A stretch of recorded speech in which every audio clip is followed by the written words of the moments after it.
It's important to clarify that this concept that I'm going to talk about, it's not new. It's not something that is becoming revolutionary, and it's not something that I think people don't know about. I think this is something that pretty much everybody knows about at this point. And it makes a lot of sense, right? So, the topic of players becoming head coaches. I think a lot of guys right now in the league, for some reason, the conversation about becoming a head coach after you're done, it's just like, for some reason, it's become disrespectful to players to say that you should become a head coach once you're done playing. LeBron has kind of spearheaded that conversation from switching it to being, I don't want to coach a team. Who the fuck do you think I am? LeBron James? You want me to coach a team? Now, I understand what he's saying when he says he'd rather own a team than coach a team. Obviously, that's what everybody would rather do. But I think people are really, in the NBA, I think people have really tried to degrade what it means to be a former player as a head coach. And being a former player as a head coach, as we've seen in the last, and what I'm going to talk about, the last basically 30 years, 40 years actually, going back to the 82-83 season, being a former player as a head coach provides a certain value to your franchise that just having a non-former player you will never have towards your franchise. So if you just sit and compare from the 22 NBA Finals going back to the 83 NBA Finals, where we saw the Philadelphia 76ers win that 83 Finals with Billy Cunningham as their head coach, a very good former player in his own right. But going from 83 to the 22 season, about 40 years of statistics, and if you want to go back even further, there's even more statistics that'll prove my point. So I just wanted to go back 40 years because I didn't want to drone on about this statistic. But going back those 40 years, the number sits at 28 championships won by teams who had a former player as their head coach, compared to 12 championships won by teams who did not have a former player as their head coach. And even that number is a little bit misleading for the guys who are non-former players, because two of those championships were won by Chuck Daly in 89 and 90. 5 of them were won by Greg Popovich from the 90s to the mid-2010s. 2 of them go to Eric Spoelstra in 12 and 13. And the last 3 championships won by non-former players are Mike Budenholzer in 21, Vogel in 20, and then Nick Nurse in 19. So it's an obvious statistic, right? Just looking at the last 40 years, almost 75% of the championships won were by teams who had a former player as their head coach. And even, just looking at those certain runs that you have, from 83 to 88, it's 6 straight championships won by former players. From 91 to 98, it's 8 straight. And you have moments where non-former players will have like a 3-year stretch, and then it's followed by, like I said, like a 12-year stretch from 91 to 02. It's obviously there. The numbers are obviously there that prove the whole notion that a former player as a head coach, there's a certain value that is there, and there's a certain feeling that is there by teams who have these former players as head coach. And I think there's also no coincidence that not only do we have that statistic from the last 40 years, we have statistics from this year. Like I said, 75% of the teams who had former players as head coach made the playoffs this year. 44% of teams who did not have former players as their head coach made the playoffs. And 9 of the 16 playoff teams had a former player as their head coach. Not only that, 3 of the 4 teams who made conference finals had former players as head coach. Even looking back at, the conference semis, you still have teams like the Phoenix Suns who had former player as their head coach. The number is there, right? And I think that what Steve Kerr provides to his team, what Ime Udoka provides to his team, what Monty Williams, what, Jason Kidd, what certain guys, not even certain guys who have just played in the league in general, they get it at a certain different degree than these other guys do. And I think it's something that going forward has to be considered by many of these teams who have open vacancies for their head coach. And all of this makes sense, right? All of this makes a lot of sense when you compare who the head coach is to the star players on their team. I think, the Charlotte Hornets made a terrible decision letting Jason Kidd choose anybody else as the team he wants to coach for other than them. They should have thrown every single dollar they could to try to bring Jason Kidd in and help him mentor and develop LaMelo Ball. I think it's no real coincidence that Luka Doncic had his best playoff stretch after he got a former player of Jason Kidd's caliber. Rick Carlisle technically was a former player in his own right with the Boston Celtics and other teams as well. But when you compare Rick Carlisle's career to Jason Kidd's career, Jason Kidd was he was a better player than Rick Carlisle. I'll just keep it respectful in that manner.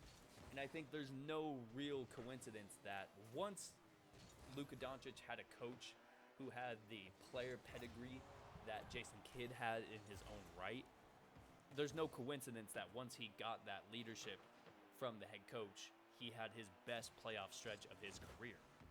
And this is the same exact thing with the Golden State Warriors, right? Steve Kerr, a guy who was a shooter, a guy who in his own playing career has a lot of championships. He brings that pedigree to the Golden State Warriors with a team who has players like Steph Curry, Klay Thompson, Draymond Green, all of the guys who have been within that roster and within that organization since Steve Kerr took the helm. He has been able to implement what he wants to do because he has that pedigree of being a player and being around greatness like Scottie Pippen, like Michael Jordan, like all of those players for the Bulls, all of the players he also was around with the San Antonio Spurs. That was as an executive, but you get my point. Now, I don't think the conversation should end with saying that only former NBA players should be head coaches of NBA teams, because I think some of the best coaches that are in the NBA right now that have recently won championships, the Greg Popovich, the Eric Spoelstras, the Nick Nurses, Frank Vogel, Mike Budenholzer, those guys are all considered, except in Frank Vogel's case, I think all of those guys are considered top 10 NBA coaches. But the value, like I said, the value of these guys, not only in just what they can do to make your team a championship level team, like what Steve Kerr has done for the Golden State Warriors, but I think if you have one of these former NBA players as your head coach, they will be able to tell you who is good on the team, right? They'll be able to tell you who is going to be a valuable piece of a championship team. This is why I think Charlotte should have tried to go all in on Jason Kidd over last year's offseason.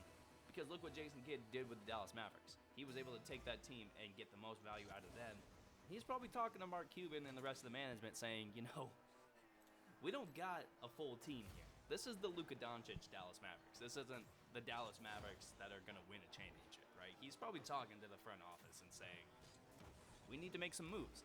And I think there's also a certain value in that, because this is a guy in Jason Kidd who played at the highest level, who played better than almost any other point guard when he was at the top of his peak. And he just deserves to have his voice heard, and he deserves to have an input on what's going on with the team. And other teams around the league who are in this position, right? They're just going to have a voice that should be heard, and a voice that if you're not going to listen to him, who are you going to listen to, right?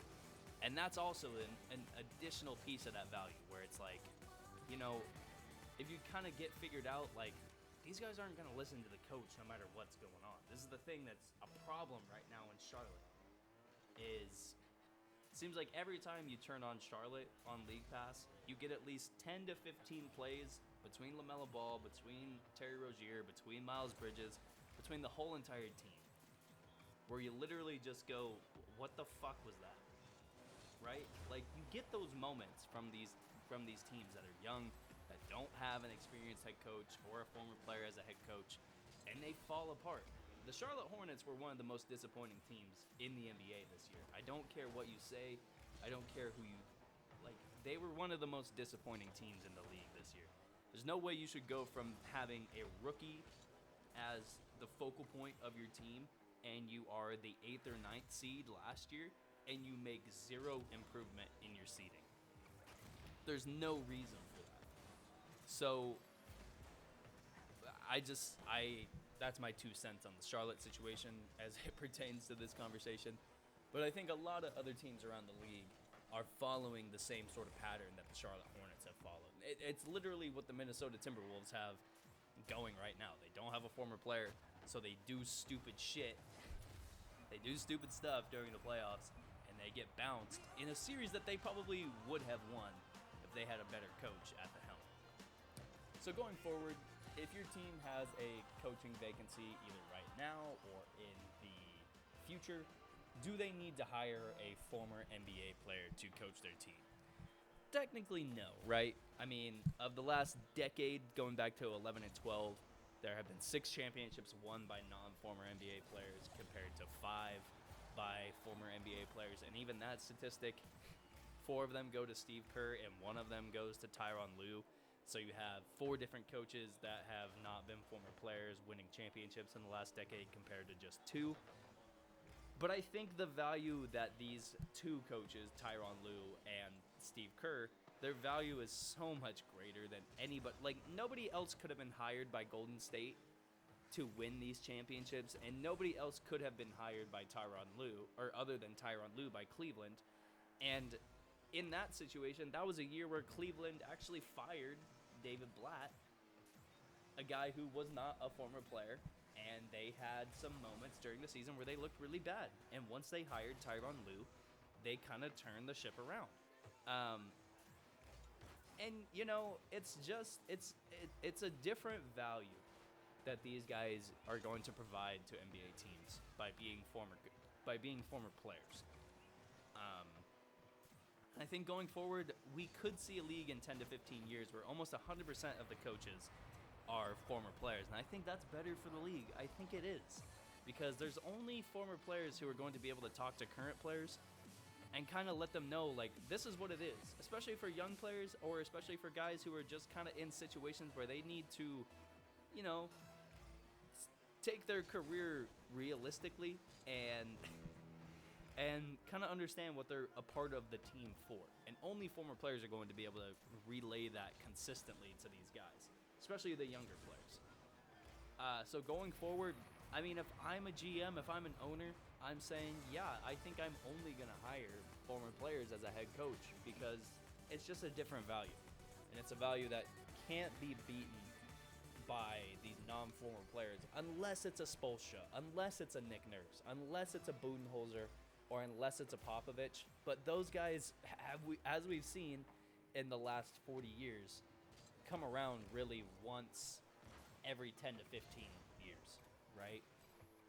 So, former players as head coach, it's probably your best option. And it should be the option that really only gets considered going forward.